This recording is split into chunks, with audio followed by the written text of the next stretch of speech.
नमस्कार।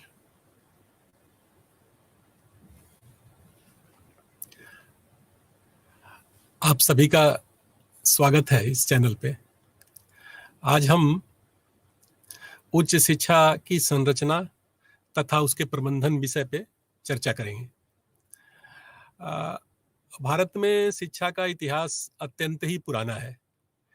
उच्च शिक्षा के संदर्भ में जब हम बात करते हैं तो प्राचीन भारत में जब गुरुकुलों में शिक्षा दी जाती थी, तो वह शिक्षा नीचे से लेकर के ऊपर से हायर लर्निंग के सेंटर भी गुरुकुल हुआ करते थे और ज्ञान विज्ञान की सभी शिक्षाएं गुरुकुलों में दी जाती थी। शास्त्र के साथ साथ शस्त्र की भी परंपरा और शस्त्र के भी शिक्षा की व्यवस्था देखने में मिलती है। गुरुकुलों के पाठ्यक्रमों का जब हम अध्ययन करते हैं तो ध्यान में आता है कि वहाँ जल विद्या, धातु विद्या, वायु विद्या, नक्षत्र विद्या, सभी प्रकार की विमान विद्या, तंत्र विद्या, सभी प्रकार की विद्याओं की शिक्षा तो एक जो बहुआयामी या समग्र विकास जिसकी चर्चा राष्ट्रीय शिक्षा नीति करती है, उस शिक्षा की व्यवस्था गुरुकुल में होती थी। बाद में गुरुकुल के बाद वैदिक शिक्षा के बाद बौद्ध शिक्षा की तरफ जब आते हैं, तो जब दुनिया में कहीं विश्वविद्यालय नहीं थे, तब बौद्ध शिक्षा काल में विश्वविद्यालयों की परंपरा भारत में देखने को मिलती है। तक्षशिला विश्वविद्यालय, नालंदा विश्वविद्यालय, विक्रमशिला विश्वविद्यालय, वल्लभी विश्वविद्यालय, जगदलपुर में विश्वविद्यालय, उच्च शिक्षा के अनेकानेक ऐसे केंद्र थे जो ज्ञान और विज्ञान की शिक्षा देते थे और ये शिक्षा के केंद्र इतना प्रतिष्ठित थे, इतने लोकप्रिय थे कि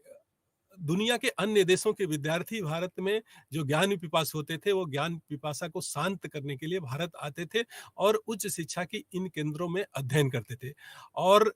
बौद्ध आचार्य भारत में नहीं बल्कि दक्षिण पूर्व एशिया के देशों में जाकर के बौद्ध शिक्षा का प्रसार किए। तो उस समय बौद्ध शिक्षा के बड़े केंद्र के रूप में तक्षशिला विश्वविद्यालय, नालंदा विश्वविद्यालय, विक्रमशिला विश्वविद्यालय आज केंद्रों की चर्चा होती है। आधुनिक भारत में जब उच्च शिक्षा की सूत्रपात हम आधुनिक विश्वविद्यालयों के रूप में 1857 के स्वातंत्र समर, प्रथम स्वातंत्र समर के पश्चात 1858 का जब अधिनियम आया, तो देश में 3 विश्वविद्यालय, मुंबई, कलकत्ता और मद्रास, 3 विश्वविद्यालयों को खोलने की बात की गई थी और प्रथम 3 विश्वविद्यालय आधुनिक भारत के ये 3 प्रथम विश्वविद्यालय खुले। और ये 3 विश्वविद्यालय जो खुले, वो कहा गया कि लंदन विश्वविद्यालय के तर्ज पे ये तीनों विश्वविद्यालय खोले जाएंगे। यानी जो लंदन विश्वविद्यालय था उस समय वो अफिलिएटिंग यूनिवर्सिटी का काम करता था, डिग्री देने का काम करता था और प्रशासनिक कार्यों का निर्वहन करता था। शिक्षण का कार्य यहाँ नहीं होता था, शिक्षण का कार्य महाविद्यालयों में प्रारंभ हुआ। तो इस प्रकार से भारत में जो आधुनिक भारत में जो उच्च शिक्षा का सूत्रपात हुआ, उसमें विश्वविद्यालय अफिलिएटिंग यूनिवर्सिटी के रूप में प्रारंभ हुए, जो 3 प्रथम विश्वविद्यालय थे और पढ़ाई का कार्य कॉलेजों में होता है।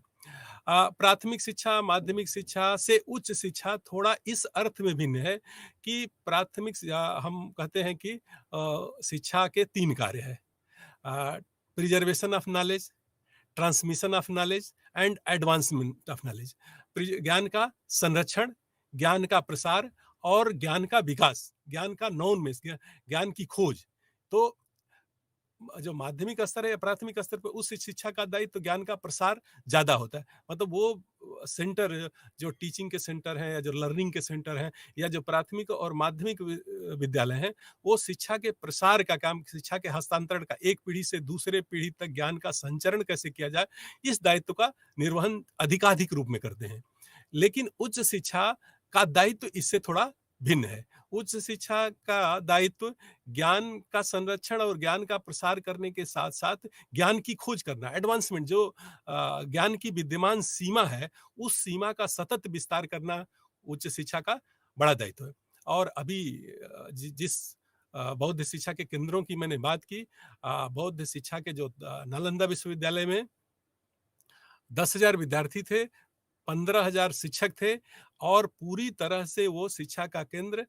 रेजिडेंशियल, आवासीय था। विद्यार्थी वहीं रहते थे, रहने, खाने, पीने, पढ़ने की सारी व्यवस्था विश्वविद्यालय पर होती थी। उनको घर से कुछ लाना या उसके लिए कोई फीस नहीं देना पड़ता था। और वह विश्वविद्यालय शिक्षा के जो इन विश्वविद्यालयों के अगर प्रबंधन की बात करें, तो ये विश्वविद्यालय न तो सरकार द्वारा पोषित थे और न तो व्यक्ति द्वारा पोषित थे, ये समाज पोषित विश्वविद्यालय थे। नालंदा वो नालंदा विश्वविद्यालय के बारे में कहा जाता है कि वो परवर्ती गुप्त शासकों के अनुदान से चलता था। 200 गांव अनुदान दिया था, जिसके अनुदान से विश्वविद्यालय का संचालन होता था और ये विश्वविद्यालय अपने आप में स्वायत्त थे। स्वायत्तता के इतने बड़े केंद्र के रूप में, वो स्वायत्तता के प्रतिमान के रूप में कार्य कर रहे थे। जो अनुदान देता था, उसका विश्वविद्यालय में हस्तक्षेप नहीं होता था। और बौद्ध शिक्षा का केंद्र होने के बाद भी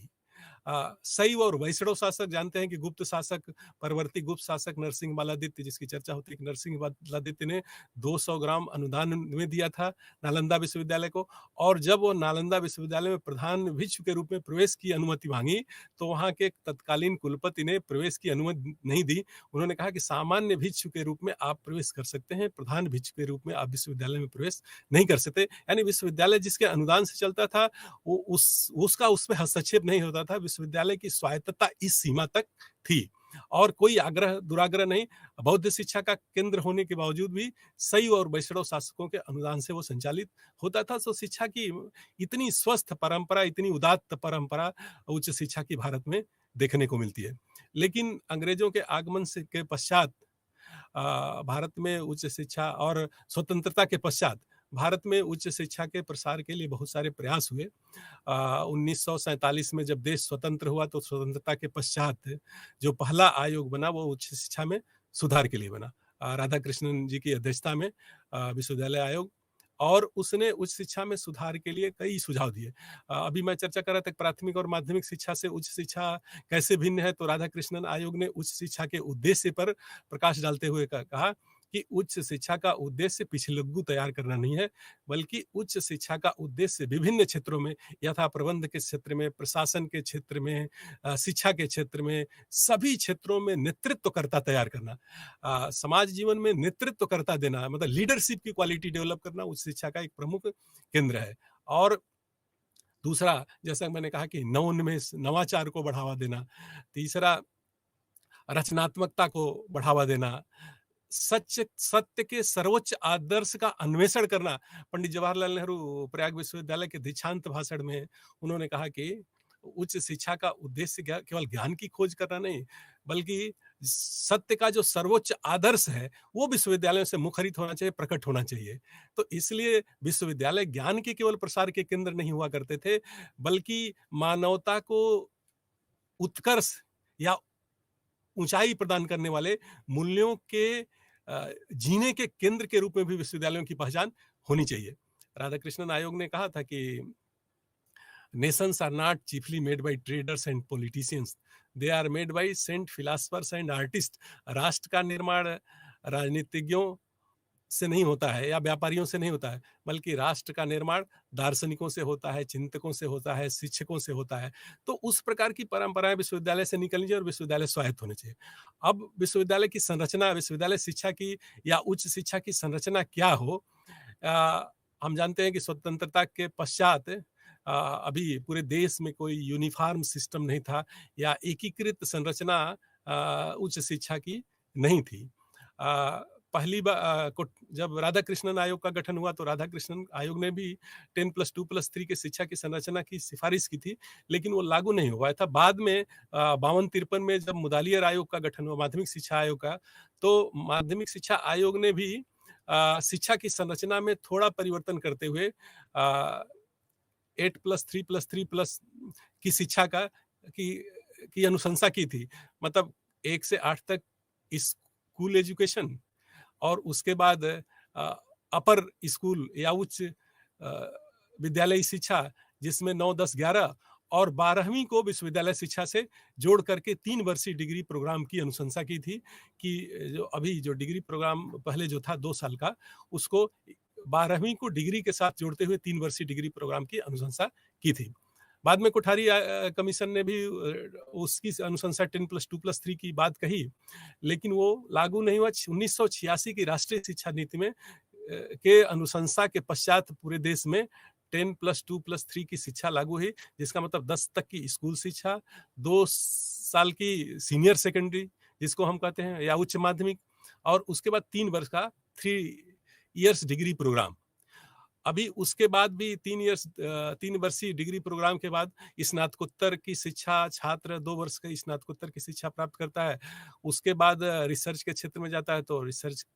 की का अभी जो प्रोग्राम है, पहले तो 2 साल का था, लेकिन अभी यूजीसी के रेगुलेशन के अनुसार 3 वर्ष का न्यूनतम अवधि 3 वर्ष के पश्चात वो रिसर्च की डिग्री प्राप्त कर सकता है। तो इस प्रकार से उच्च शिक्षा की संरचना एक देश में तय की गई। अभी वो जो राष्ट्रीय शिक्षा नीति 2020 आई है, इसने भी उच्च शिक्षा की संरचना में थोड़ा बदलाव करते हुए 4 इयर्स डिग्री प्रोग्राम की बात कही है। 4 वर्षीय डिग्री कोर्स कराए जाएँ और 1 वर्ष का स्नातकोत्तर का पाठ्यक्रम हो और उसके बाद अनुसंधान का। पहले स्नातकोत्तर के पश्चात 1 वर्ष का एमफिल का प्रोग्राम होता था, लेकिन 1 वर्ष के एमफिल प्रोग्राम को अब जो है यूजीसी ने उसको राष्ट्रीय शिक्षा नीति 2020 के अनुशंसा के पश्चात उसको समाप्त करने की बात कही गई है और अब 4 वर्षीय डिग्री कोर्स की आगे अनुशंसा की गई। राष्ट्रीय शिक्षा नीति के क्रियान्वयन के पश्चात बहुत सारे विश्वविद्यालय भी इसको लागू भी कर रहे हैं कि 4 इयर्स डिग्री प्रोग्राम होगा, 1 वर्ष का मास्टर प्रोग्राम और उसके बाद अनुसंधान के क्षेत्र में वो छात्र जा सकता है। और शोध को और नवाचार को बढ़ावा, उच्च शिक्षा में शोध और नवाचार को बढ़ावा देने के अनेक प्रयासों की अनुशंसा जो है राष्ट्रीय शिक्षा नीति 2020 में की गई है। तो इस प्रकार से ये उच्च शिक्षा की संरचना और उसके पश्चात उच्च शिक्षा, एक तो हम जानते हैं कि औपचारिक शिक्षा, एक फॉर्मल एजुकेशन, एक इनफॉर्मल एजुकेशन, एक नॉन फॉर्मल एजुकेशन। तो फॉर्मल एजुकेशन वो है जिसमें एक सुव्यवस्थित रचना होती है, एक तंत्र होता है, सब कुछ पहले से तय होता है। वो थोड़ा सिस्टम रिजिड होता है, कठोर होता है, उतना नम्य नहीं होता है। विद्यार्थियों के सुविधानुसार शिक्षा प्राप्त करने के अवसर उसमें कम होते हैं। इसलिए फॉर्मल एजुकेशन के साथ ही साथ नॉन फॉर्मल एजुकेशन की व्यवस्था की गई ताकि ऐसे विद्यार्थी जो किसी कारण से औपचारिक शिक्षा में नहीं जा पा रहे हैं, उनको शिक्षा के दरवाजे तक लाने के लिए इनफॉर्मल नॉन फॉर्मल एजुकेशन की व्यवस्था की गई कि और उसके अंदर ये distance education, open education, online education, ये विविध प्रकार के प्रयास किए गए, जिससे कि ऐसे छात्र जो सुदूरवर्ती क्षेत्रों के हैं, जो किसी कारण से शिक्षा प्राप्त नहीं कर सकते, या ऐसे छात्र जिनको नौकरी मिल गई, रोजगार में चले गए, जिसके नाते वो औपचारिक शिक्षा में प्रवेश नहीं ले सकते, किन्हीं कारणवश, किन्हीं परिस्थितिवश, तो उनको उनको वो शिक्षा से वंचित न होने पाए। क्योंकि हमने देखा कि शिक्षा का विकास के साथ सीधा संबंध है। कोठारी कमीशन की पहली लाइन यही है कि the destiny of nation is now being shaped in her classroom. Bharat के भाग्य का निर्माण उसकी कक्षाओं में हो रहा है और इसका मतलब भारत के भाग्य के निर्माण का कोई जो सबसे बड़ा केंद्र है वो शिक्षालय है। इसलिए शिक्षालयों को इस प्रकार से समृद्ध करना, प्रत्येक विद्यार्थी को शिक्षालय तक लाना शिक्षा का विकास से सीधा संबंध है। जिस राष्ट्र में शिक्षा का प्रसार जितना होगा, जिस राष्ट्र में शिक्षा की गुणवत्ता जितनी अच्छी होगी, वो राष्ट्र आगे वो प्रगति करेगा। इसलिए शिक्षा प्रत्येक छात्र को मिले, इसलिए प्राथमिक शिक्षा के सत्र में हमने चर्चा किया था कि राइट टू एजुकेशन बिल हमने पास किया कि अनिवार्य और सार्वभौमिक प्राथमिक शिक्षा की बात हमने की। अब उसी को आगे बढ़ाते हुए माध्यमिक शिक्षा अभियान चला है। उसी को और आगे बढ़ाते हुए हमने देखा कि जो दुनिया के अभी भारत का राष्ट्रीय शिक्षा नीति 2020 का जो प्रतिवेदन आया, उसमें ये कहा गया है कि भारत का ग्रास एनरोलमेंट रेशियो, सकल नामांकन का जो अनुपात है वो 27%, 26.7% के आसपास है। इसको 50% तक ले जाने की आवश्यकता है, क्योंकि जो दुनिया के विकसित देश हैं, उनका ग्रास एनरोलमेंट, सकल नामांकन अनुपात 50% से ऊपर है। और जैसे-जैसे सकल नामांकन अनुपात बढ़ता है, जैसे-जैसे शिक्षा की गुणवत्ता बढ़ती है, वैसे-वैसे राष्ट्रीय विकास की संभावना बढ़ती है। इसलिए शिक्षा का राष्ट्रीय विकास से सीधा संबंध है और इसी संबंध को और प्रबल बनाने के लिए, इसी संबंध को और ठीक करने के लिए शिक्षा को सबके उच्च शिक्षा की तक पहुंच, जो वंचित हैं उन तक पहुंच बढ़ाई जाए और साथ ही साथ उच्च शिक्षा की गुणवत्ता को बढ़ाई जाए। तो इस दृष्टि से अगर देखें तो भारत में विश्वविद्यालय और महाविद्यालयों की या शिक्षा के स्वरूप कितने प्रकार की संस्थाएं हैं। तो एक तो ऐसी संस्थाएं हैं जिसको हम केंद्रीय विश्वविद्यालय कहते हैं, जो केंद्र के अनुदान से संचालित होती हैं, राष्ट्रीय स्तर की वो संस्थाएं हैं। और दूसरा स्टेट यूनिवर्सिटी विश्वविद्यालय की जो संरचना है, केंद्रीय विश्वविद्यालय, राज्य विश्वविद्यालय, अभी निजी विश्वविद्यालय भी बड़े संख्या में खुल रहे हैं। दूसरे डीम्ड विश्वविद्यालय अफिलिएटिंग यूनिवर्सिटी संबद्ध ऐसे विश्वविद्यालय जो सिर्फ संबद्धता प्रदान करते हैं, जिसकी चर्चा मैंने किया कि जो प्रारंभ में विश्वविद्यालय खुले थे, 3 विश्वविद्यालय मुंबई, कलकत्ता और मद्रास, वो अफिलिएटिंग यूनिवर्सिटी के ही रूप में खुले थे। इसी प्रकार से एक दूसरी रचना कॉलेजों की है। कॉलेज भी कई प्रकार के हैं। एक तो गवर्नमेंट कॉलेज है जो पूरी तरह से गवर्नमेंट के अनुदान से संचालित होते हैं। दूसरे ऐसे कॉलेज हैं, एफिलिएटेड कॉलेज हैं, जो किसी ट्रस्ट के द्वारा संचालित होते हैं, लेकिन स्वयंसेवी संस्थाओं के द्वारा संचालित होते हैं, लेकिन राज्य सरकार उनको अनुदान प्रदान करती है। राज्य सरकार के अनुदान से संचालित होते हैं। तीसरे ऐसे संस्थान हैं जो निजी सेल्फ फाइनेंस प्रोग्राम चलाते हैं, उन किसी ट्रस्ट द्वारा संचालित होते हैं, और वो उनके संचालन का दायित्व उस ट्रस्ट के ऊपर होता है। सरकार द्वारा उनको अनुदान नहीं मिलता है, लेकिन विश्वविद्यालय अनुदान आयोग या जो अफिलिएटिंग यूनिवर्सिटी, जिस यूनिवर्सिटी से वो अफिलिएटेड होते हैं, उसके नियम कानून को मानने की उनकी बाध्यता होती है। तो इस प्रकार से एक कितने प्रकार के संस्थान उच्च शिक्षा में काम करते हैं। एक नेशनल इम्पोर्टेंस, राष्ट्रीय स्तर के प्रतिष्ठित संस्थान भी हैं, जो केंद्र के द्वारा, पार्लियामेंट के एक्ट के द्वारा वो स्थापित हुए हैं और यूजीसी के प्रावधानों के अनुसार संचालित करते हैं। विशेष क्षेत्र में दक्षता के राष्ट्रीय स्तर पर किसी विशेषज्ञता के आधार पर उनको संचालित किया जाता है। जैसे आईआईटी है, एनआईआईटी है,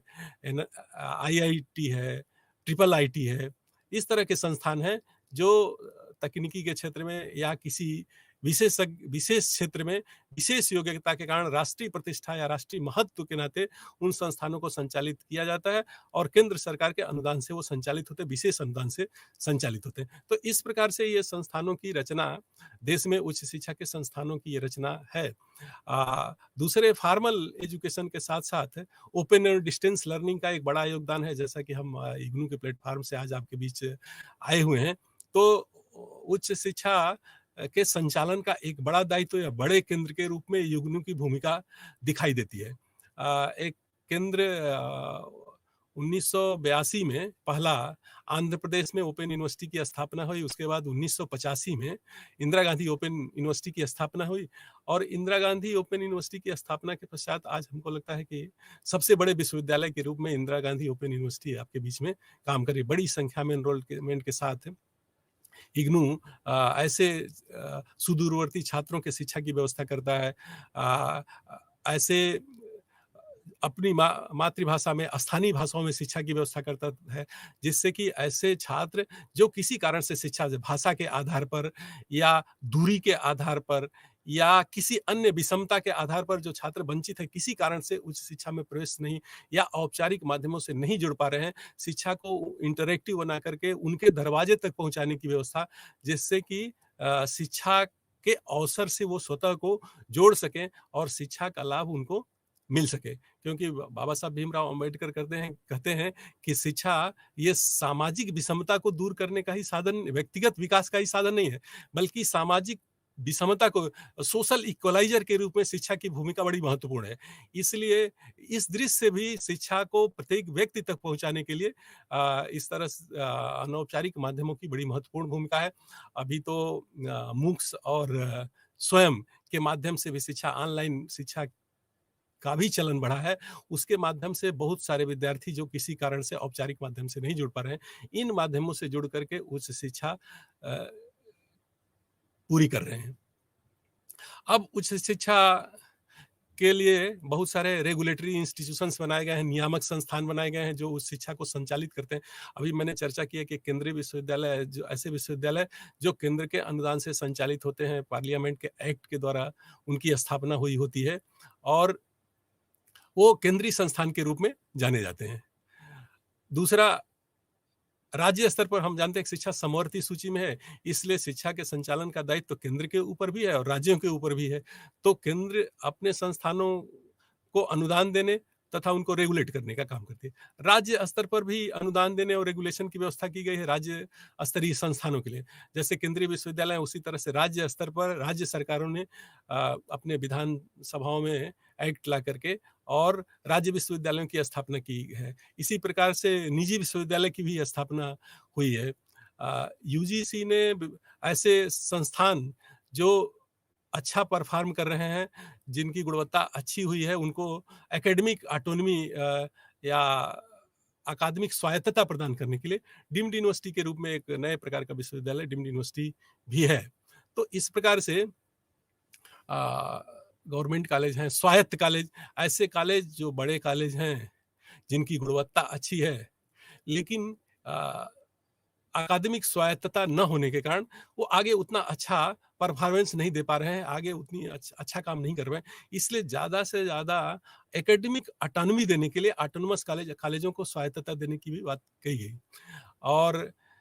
इस तरह से भारत में शिक्षा को एक अभियान बनाने, उच्च शिक्षा को अभियान बनाने के लिए, क्योंकि हमने उच्च शिक्षा के विकास के संबंधों को की अभी चर्चा की, तो इसलिए उच्च शिक्षा को एक अभियान बना करके और उस कैसे सकल नामांकन अनुपात को उच्च शिक्षा में बढ़ाया जाए, इसके लिए जैसे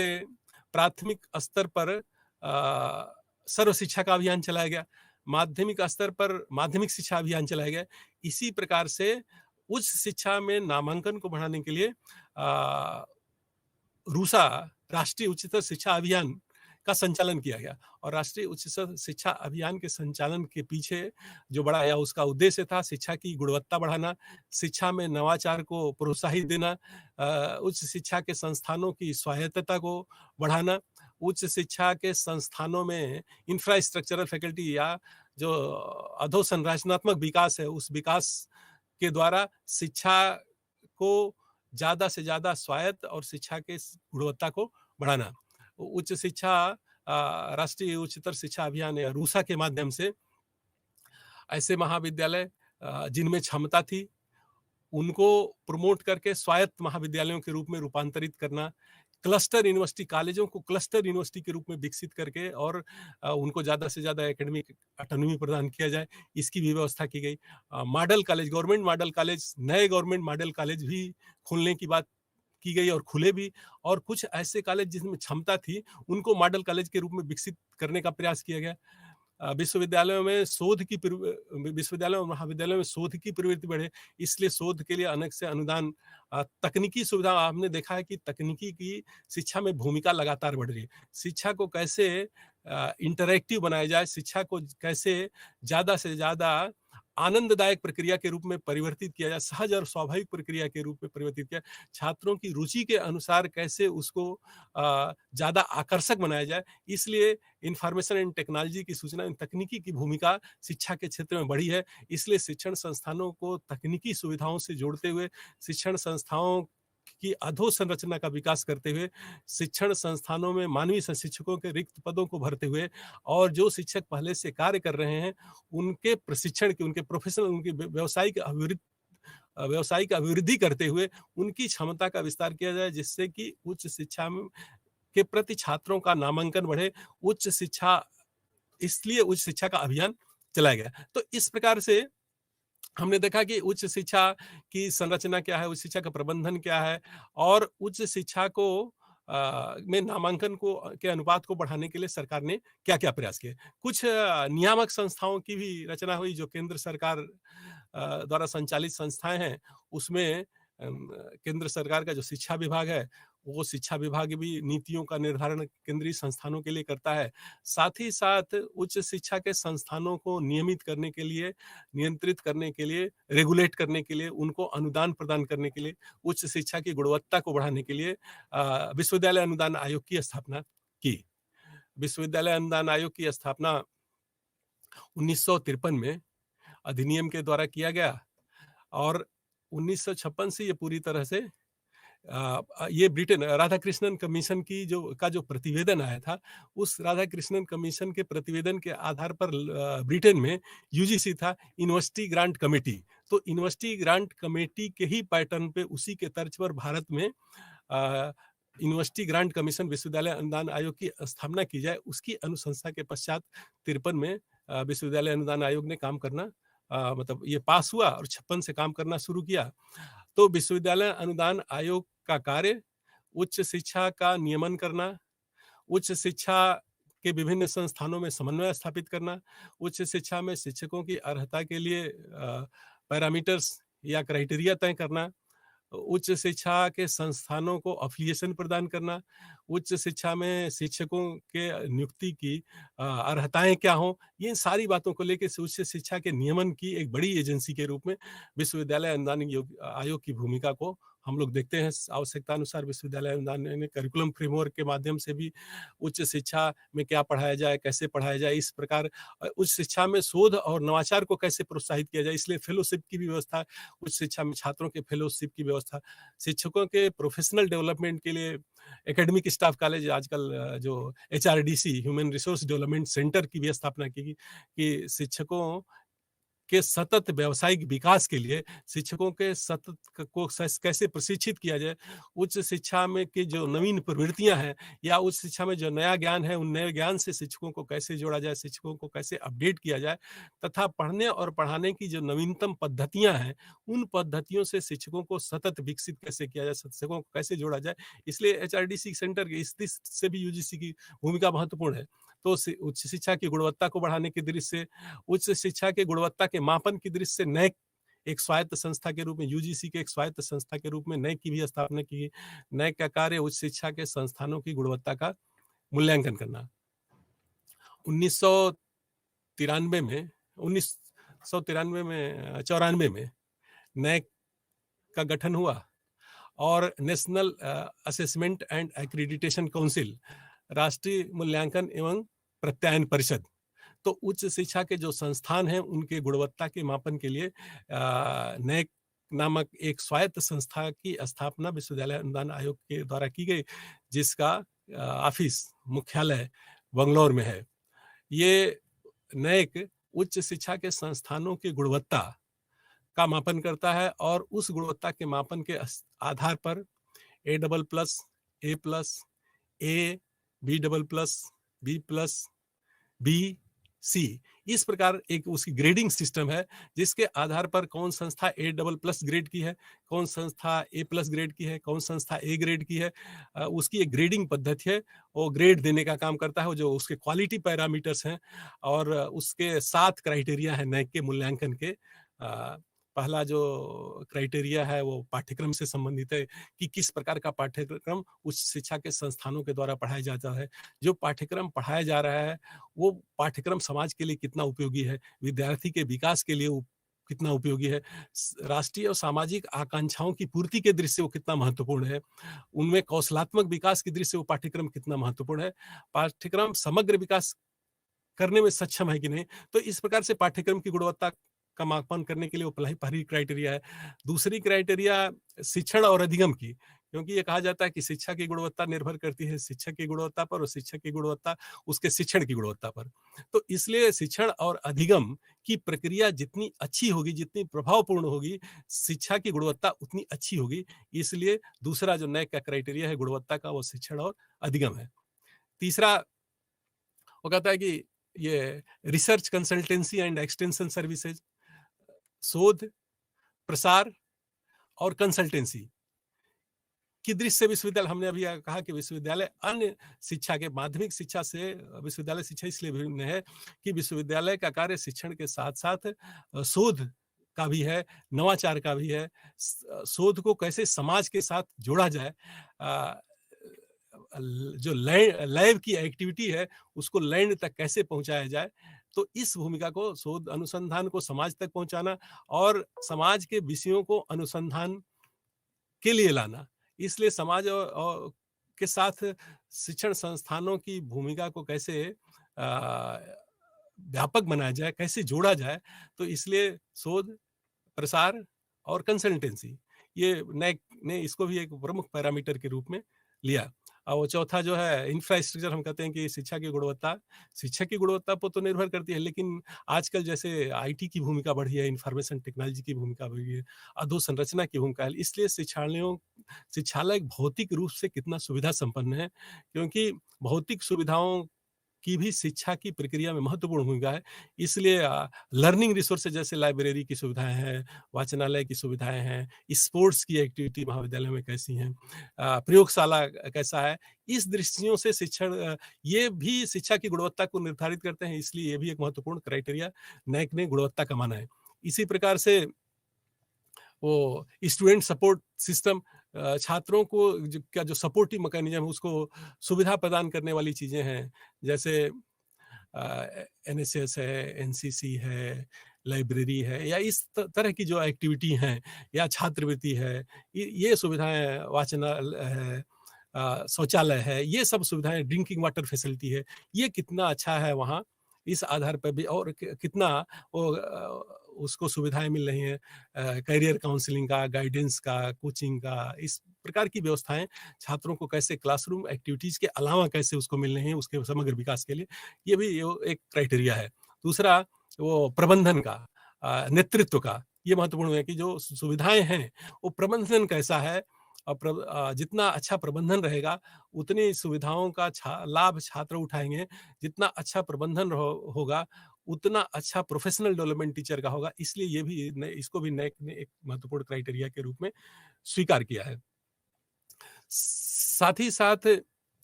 वो आप सातवां कि वो बेस्ट प्रैक्टिसेस की जो अच्छी प्रवृत्तियां हैं, वो विश्वविद्यालय या उच्च शिक्षा संस्थानों का जो वर्क कल्चर है, और वो वर्क कल्चर कितना सतत है, उसमें कितना नवोन्मेष है, जो अच्छी प्रवृत्तियां हैं उसको कितना प्रेरणा और प्रोत्साहन संस्थानों में मिल रहा है। तो इस दृष्टि से 7 क्राइटेरिया बनाया है, जिसके आधार पर संस्थानों का मूल्यांकन करके, और कौन किस श्रेणी की संस्था है, और उस संस्थानों को कैसे उच्चीकृत किया जाए, संस्थानों की गुणवत्ता को कैसे बढ़ाया जाए, इस तरह के प्रयास के लिए नैक नामक संस्थान की, यूजीसी के एक स्वायत्त संस्थान के रूप में नैक की स्थापना हुई। अब जब उच्च शिक्षा के संस्थानों की बात करते हैं, तो उच्च शिक्षा के संस्थानों में शिक्षा को प्रदान करने का बड़ा दायित्व विश्वविद्यालयों और महाविद्यालयों का होता है। अभी भारत में विश्वविद्यालयों की जो संरचना है, विश्वविद्यालयों का भी मैंने चर्चा किया कि एक तो ऐसे विश्वविद्यालय हैं जो केंद्र के अनुदान के द्वारा संचालित होते हैं, वो केंद्रीय विश्वविद्यालय कहे जाते हैं। केंद्रीय विश्वविद्यालयों के संचालन का दायित्व किसके ऊपर होता है? केंद्रीय विश्वविद्यालयों के संचालन की संरचना क्या होती है, किस स्तर पर उनका संचालन करता है, प्रमुख पदाधिकारी कौन होते हैं, निर्णय लेने की प्रक्रिया कैसी होती है। तो इसके संदर्भ में अगर हम चर्चा करें तो ध्यान में आता है कि केंद्रीय विश्वविद्यालय के संचालन के लिए वो जो सर्वोच्च अधिकारी होता है, जिसको विजिटर कहते हैं, और केंद्रीय विश्वविद्यालयों में वो दायित्व पदेन भारत के राष्ट्रपति उसके विजिटर के नाते कार्य करते हैं। और उसके बाद चांसलर, विजिटर द्वारा नामित, प्रेसिडेंट ऑफ इंडिया के द्वारा नामित कोई ऐसा व्यक्ति, महत्वपूर्ण व्यक्ति जिससे शिक्षा के क्षेत्र में बड़ा योगदान हो। कई बार वो कई विश्वविद्यालयों में उस दायित्व का निर्वहन भारत के उपराष्ट्रपति के द्वारा किया जाता है। जैसे विश्व भारती विश्वविद्यालय एक ऐसा विश्वविद्यालय है जिसके उसके प्रधानमंत्री उस दायित्व का निर्वहन करते हैं। और तीसरा जो सबसे महत्वपूर्ण होता है, वाइस चांसलर। वाइस चांसलर वो एकेडमिक हेड होता है, और उसके नेतृत्व में विश्वविद्यालय की गतिविधियों का संचालन होता है। विश्वविद्यालय में निर्णय लेने वाली जो सबसे बड़ी संस्था होती है, वो जिसको बोर्ड ऑफ मैनेजमेंट, कई जगह बोर्ड ऑफ मैनेजमेंट कहते हैं और कुछ स्थानों पर उसको एग्जीक्यूटिव काउंसिल कहते हैं। तो उसके बाद जो एकेडमिक इंस्टीट्यूशंस होते हैं, उसमें जो एकेडमिक गतिविधियां होती हैं, वो एक डिपार्टमेंटल एक्टिविटीज को संचालित करने के लिए, निर्णय लेने के लिए अकादमिक गतिविधियों के स्कूल बोर्ड, डिपार्टमेंटल बोर्ड या बोर्ड ऑफ स्टडीज जिसको कहते हैं। बोर्ड ऑफ स्टडीज एक ऐसी संस्था होती है जो एकेडमिक गतिविधियों के बारे में निर्णय लेती है। उसमें उस डिपार्टमेंट के professor, associate professor, assistant professor के साथ साथ कुछ एक्सटर्नल एक्सपर्ट भी होते हैं, जो पाठ्यक्रम क्या हो, परीक्षक कौन हो, इन सारे बातों का निर्णय लेता है। दूसरे, वो स्कूल बोर्ड, डिपार्टमेंट से आगे जाकर के स्कूल बोर्ड होता है। उस जो डिपार्टमेंटल बोर्ड निर्णय लेता है उसको स्कूल बोर्ड में ले जाता है। और उसके बाद उस एकेडमिक काउंसिल, वो एक एकेडमिक्स की जो हाईएस्ट बॉडी होती है, वो एकेडमिक निर्णय लेने के लिए एक पूरी तरह से स्वायत्त संस्था होती है, जिसमें कुछ इंटरनल और कुछ एक्सटर्नल एक्सपर्ट होते हैं, जो विश्वविद्यालयों के संपूर्ण एकेडमिक गतिविधियों के संचालन का दायित्व उनके ऊपर होता है। इसी प्रकार से एक research board, departmental research committee, DRC कहा जाता है। और शोध की गतिविधियों को संचालित करने के लिए, विश्वविद्यालयों के विकास के लिए आगे उनकी प्लानिंग क्या हो, उनका विकास कैसे हो, विश्वविद्यालय को किस दिशा में आगे ले जाए। प्लानिंग बोर्ड होता है कि आगे कौन कौन सी जो भविष्य की प्लानिंग करता है, प्लानिंग बोर्ड। दूसरा फाइनेंशियल बोर्ड, जो फाइनेंस की चिंता है, विश्वविद्यालय के फाइनेंस की गतिविधियों के संचालित करने के लिए एक फाइनेंस अफसर होता है और एक फाइनेंस कमेटी होती है जो वित्तीय व्यवस्थाओं का नियमन और नियंत्रण करती है, उसका संचालन भी करती है। इसी प्रकार से स्टेट यूनिवर्सिटी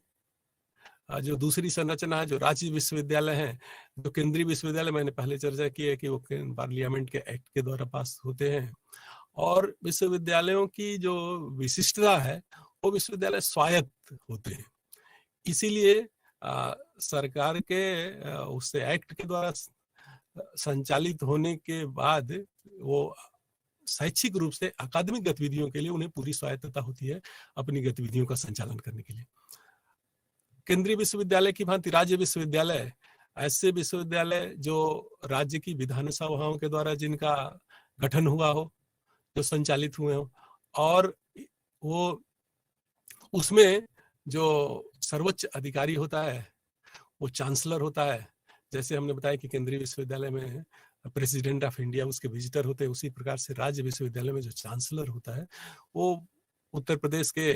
जो या किसी भी प्रदेश के, उस प्रदेश के राज्यपाल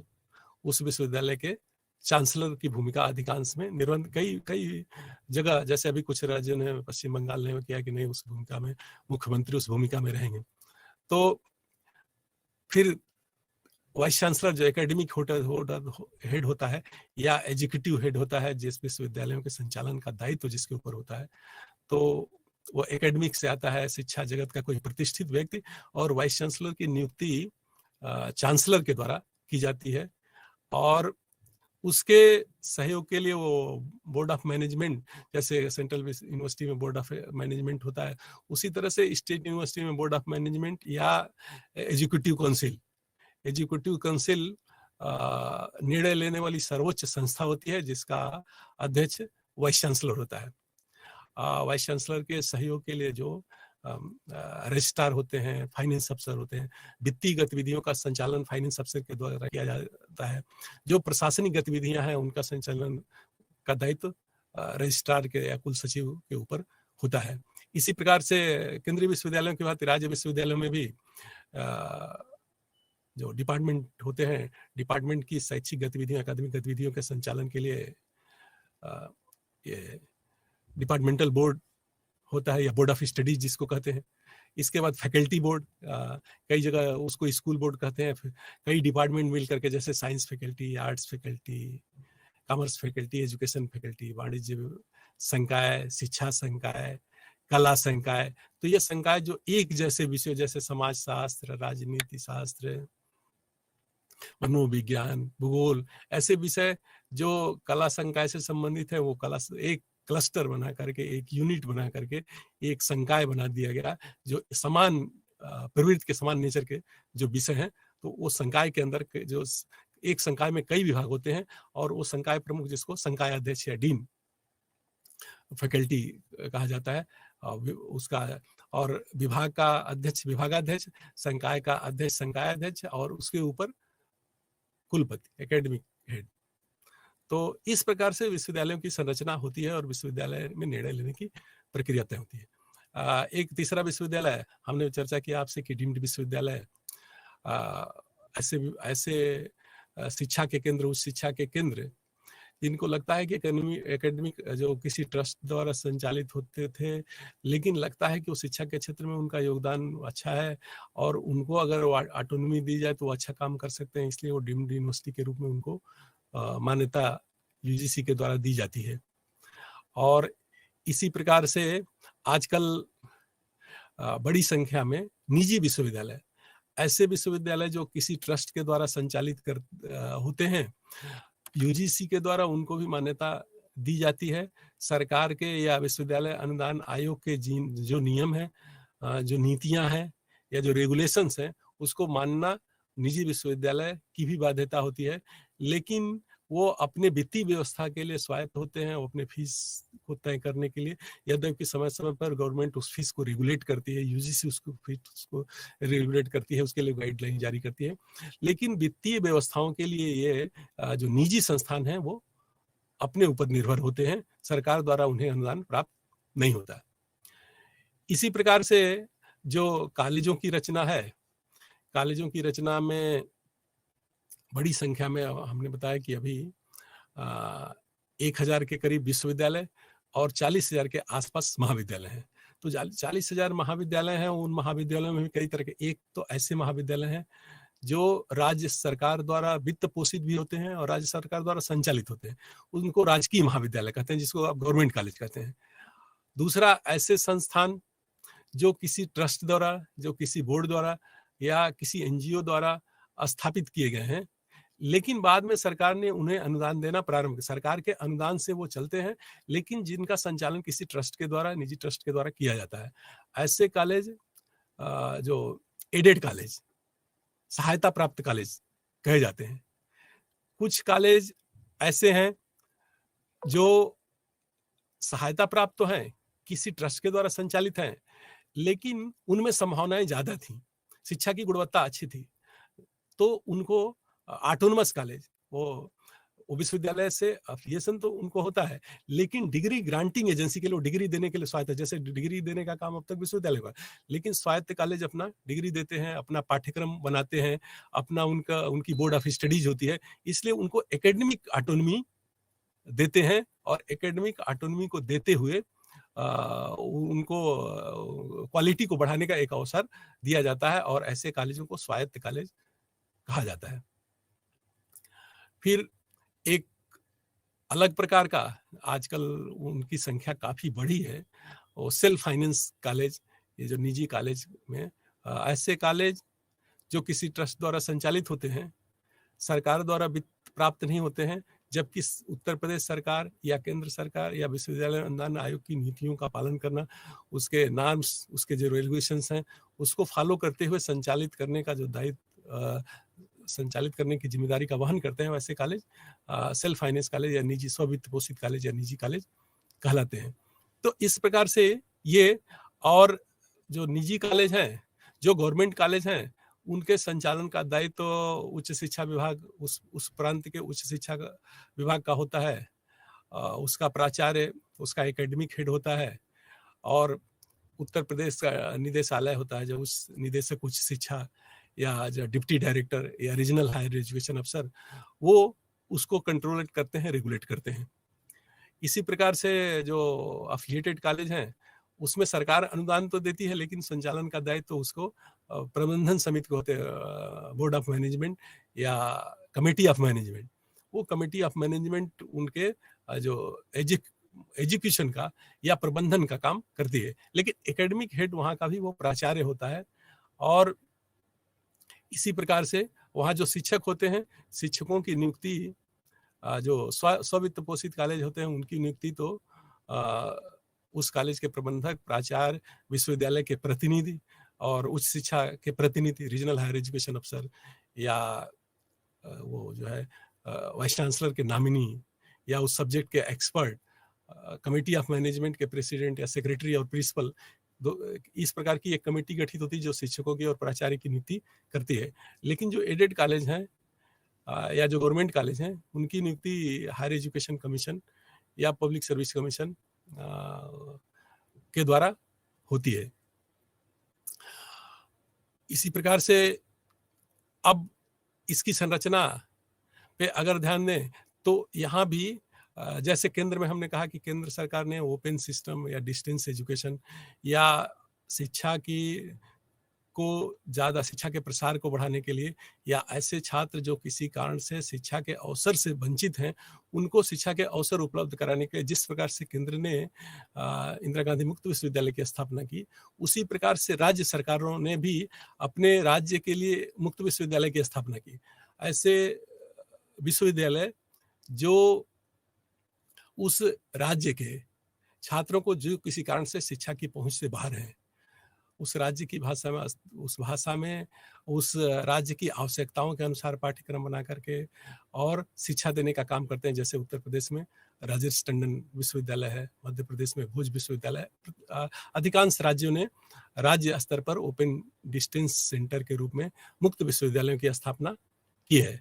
मुक्त विश्वविद्यालय जैसे राज्य विश्वविद्यालय है, उसी प्रकार से मुक्त विश्वविद्यालयों की भी रचना है। मुक्त विश्वविद्यालय के कुलाधिपति के नाते उस राज्यपाल उस भूमिका का निर्वहन करते हैं। उसके बाद कुलपति एकेडमिक हेड होता है, उसके भी बोर्ड ऑफ मैनेजमेंट होती है, एजुकेटिव काउंसिल होती है, एकेडमिक काउंसिल होती है, डिपार्टमेंटल बोर्ड होता है, फैकल्टी बोर्ड होता है, जिसमें एकेडमिक और शैक्षिक निर्णय लिए जाते हैं। इन विश्वविद्यालयों का नेचर थोड़ा जो सेंट्रल यूनिवर्सिटी है, जो स्टेट यूनिवर्सिटी है, थोड़ा अलग इसलिए होता है कि ये रीजनल सेंटर या छात्रों तक पहुंचने के लिए स्थानीय आधार पर किसी कॉलेज को अपना सेंटर बनाते हैं, किसी यूनिवर्सिटी को बनाते हैं, और ऐसे छात्र जो किसी कारणवश उस कॉलेज में या उस यूनिवर्सिटी में नहीं आ पाए, तो उनको शिक्षा का एक अवसर प्रदान करते हैं ओपन और डिस्टेंस माध्यम से, ताकि वो विद्यार्थी उस शिक्षा की प्रक्रिया से जुड़ करके अपनी शिक्षा को पूरी कर सके। इसमें महत्वपूर्ण भूमिका कंटेंट राइटिंग की और कंटेंट डिस्ट्रीब्यूशन का होता है। जो औपचारिक शिक्षा की अच्छाइयाँ हैं, वो कैसे मुक्त शिक्षा के साथ जोड़े जाए और कैसे छात्र केंद्रित उत्पन्न, छात्रों की समावेशिता को कैसे बढ़ाई जाए, छात्रों की सहभागिता को कैसे बढ़ाई जाए, छात्र के लिए कैसे उसको आकर्षक बनाया जाए, शिक्षक की अनुपस्थिति में भी शिक्षा की प्रक्रिया को कैसे जॉयफुल बनाया जाए, इसके लिए कंटेंट राइटिंग की एक विशेष पद्धति होती है, जिसके माध्यम से पाठ्यक्रम का निर्माण किया जाता है, पाठ्यक्रम विद्यार्थी के घर तक पहुंचा जाता है। साथ ही छात्र विद्यार्थियों की समस्याओं के समाधान के लिए समय समय पर काउंसलिंग की भी व्यवस्था की गई है। इसी प्रकार से एक तीसरा तंत्र जो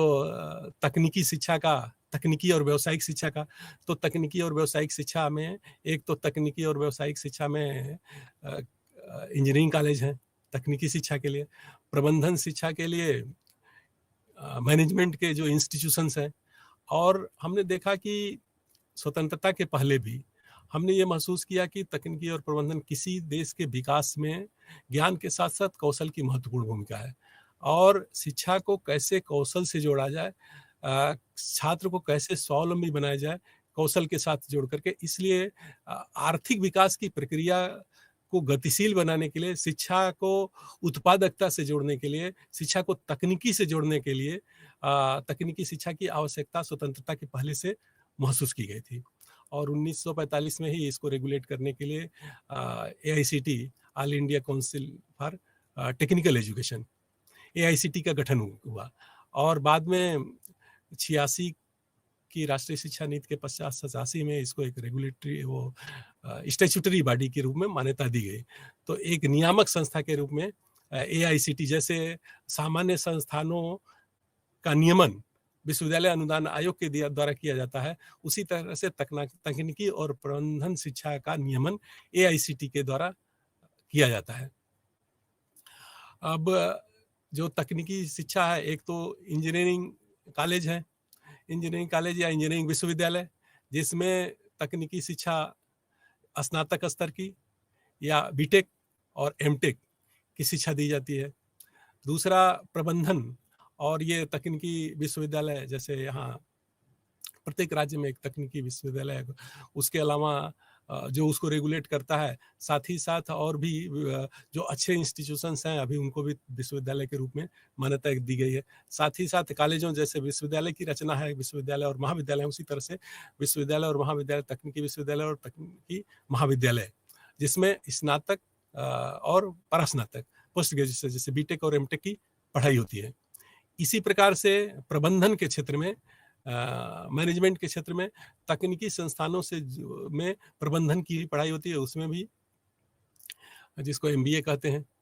और MBA की एजुकेशन, और इसका भी रेगुलेशन AICT के द्वारा किया जाता है। और इसकी भी रचना बिल्कुल वैसे विश्वविद्यालयों की, इसके भी विश्वविद्यालयों की और महाविद्यालयों की रचना वैसे ही होती है जैसे सामान्य और विश्वविद्यालयों के और महाविद्यालयों की रचना होती है। इसमें भी इसके भी विश्वविद्यालय का जो एकेडमिक होता है, वो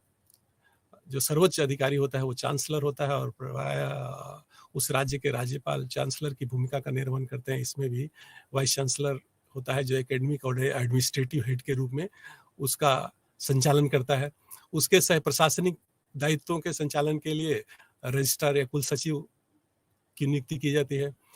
वित्तीय व्यवस्थाओं के संचालन के लिए फाइनेंस अफसर की नियुक्ति की जाती है। शोध और नवाचार को बढ़ावा देने के लिए रिसर्च बोर्ड स्थापित होता है।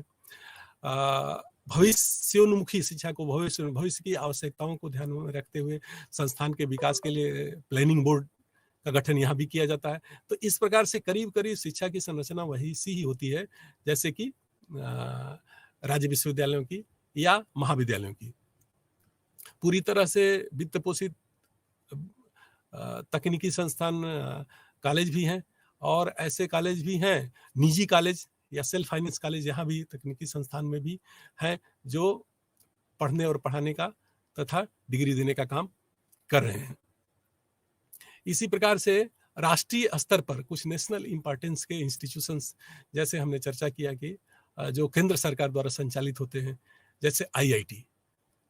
जो तकनीकी के क्षेत्र में तकनीकी शिक्षा की गुणवत्ता के प्रतिमान के रूप में आईआईटी काम करते हैं, जिससे निकले विद्यार्थी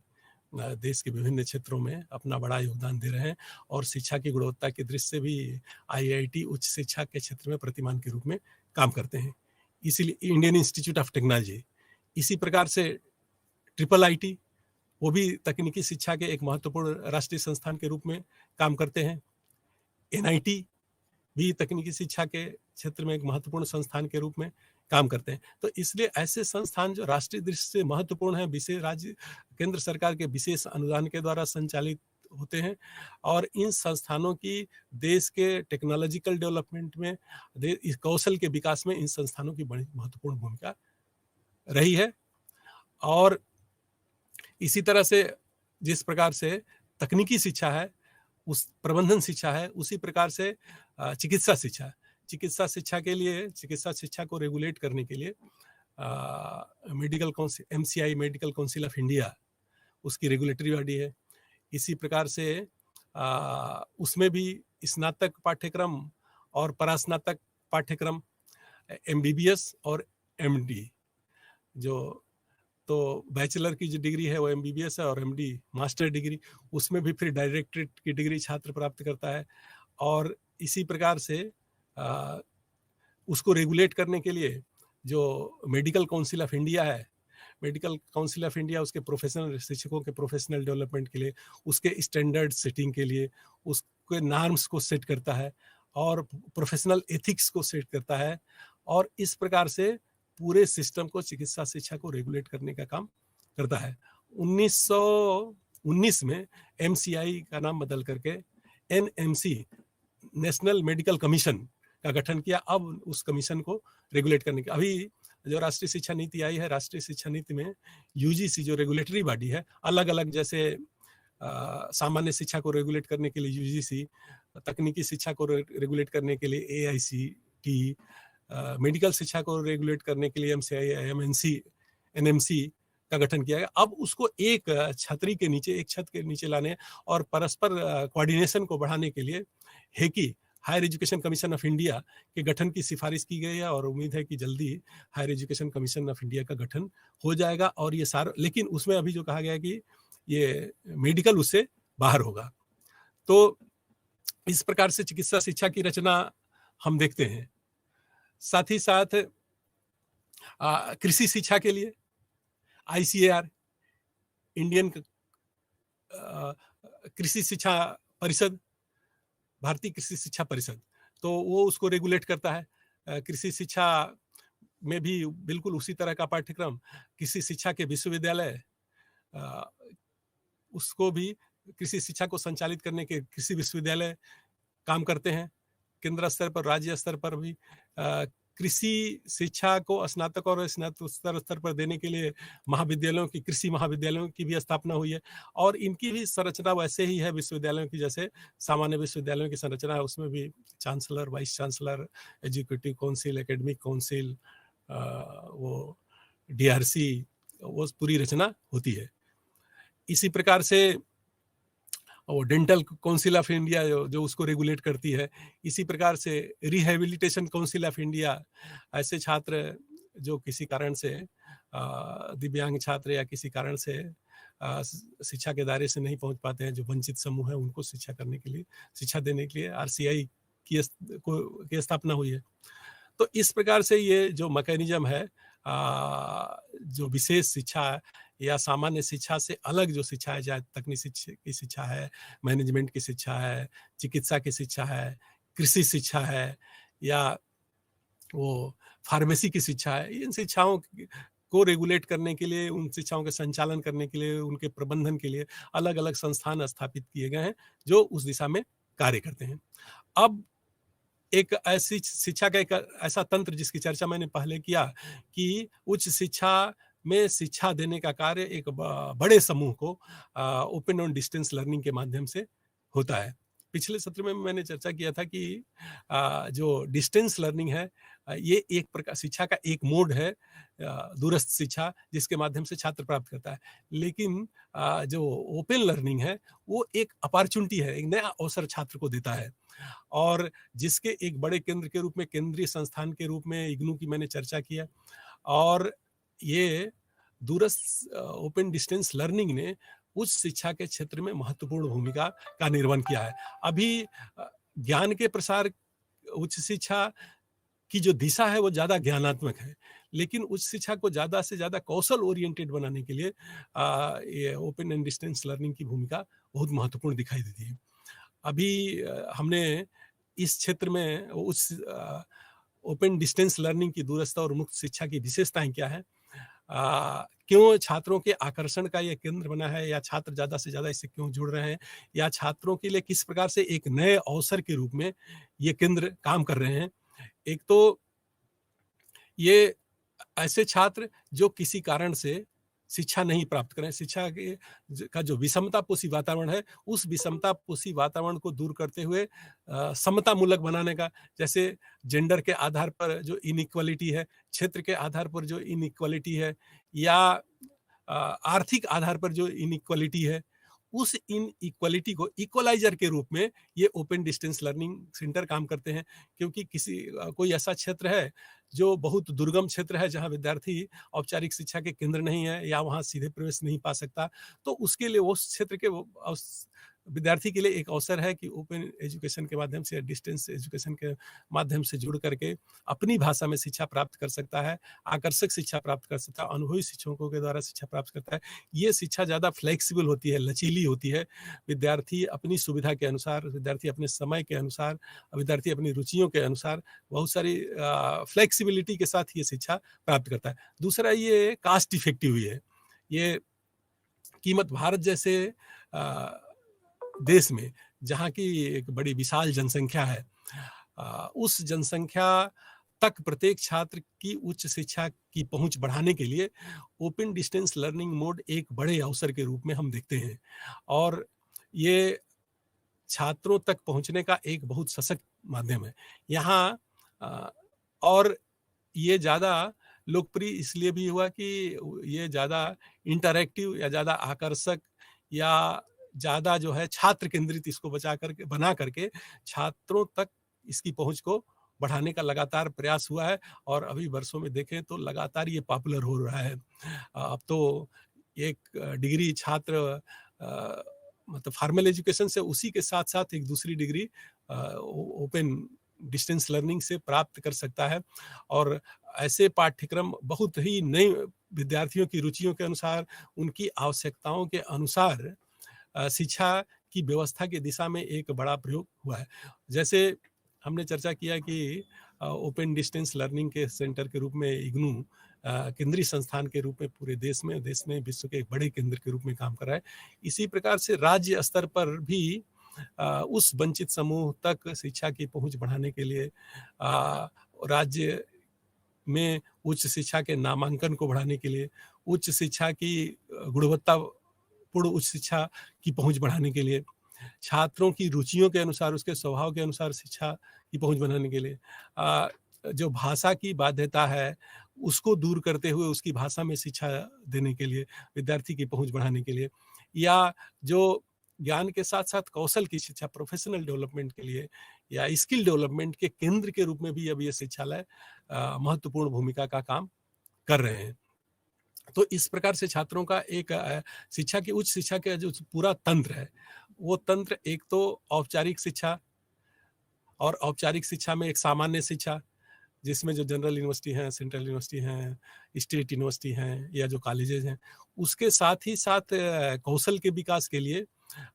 तकनीकी शिक्षा, व्यावसायिक शिक्षा, प्रबंधन शिक्षा, चिकित्सा शिक्षा, कृषि शिक्षा, वो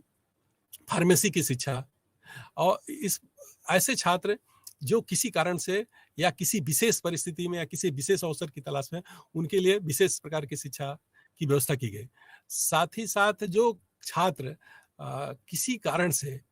फॉर्मल सिस्टम ऑफ एजुकेशन से नहीं जुड़ पा रहे हैं, उनको उसी गुणवत्ता युक्त शिक्षा, उनकी रुचियों के अनुसार शिक्षा, उनकी आवश्यकताओं के अनुसार शिक्षा, उनकी प्रवृत्तियों के अनुसार शिक्षा, उनके स्थानीय परिस्थितियों, सामाजिक आर्थिक परिस्थितियों के अनुकूल शिक्षा की व्यवस्था के एक बड़े प्लेटफॉर्म के रूप में ये ओपन एंड डिस्टेंस लर्निंग ने काम किया है और बिल्कुल उसी प्रकार का तंत्र एक विकसित किया है ताकि ग्रास एनरोलमेंट को उच्च शिक्षा की गुणवत्ता और उच्च शिक्षा की पहुंच दोनों को बढ़ाते हुए समर्थ भारत, सशक्त भारत की बुनियाद रखी जा सकती है। क्योंकि शिक्षा की गुणवत्ता, ये कहा जाता है कि शिक्षा की गुणवत्ता ही राष्ट्र की गुणवत्ता को निर्धारित करती है। कोई कोठारी वो राष्ट्रीय शिक्षा नीति 1986 ने कहा था कि कोई राष्ट्र कितना ऊपर उठेगा, ये निर्भर करता है कि उस राष्ट्र की शिक्षा की गुणवत्ता और उस राष्ट्र में शिक्षा की स्थिति क्या है। तो शिक्षा, उच्च शिक्षा का प्रसार सब तक बढ़ाया जाए, इसलिए उच्च शिक्षा का प्रबंधन और शिक्षा का तंत्र इस प्रकार से विकसित किया जाए, जिससे कि प्रत्येक विद्यार्थी तक उच्च शिक्षा की पहुँच बढ़े।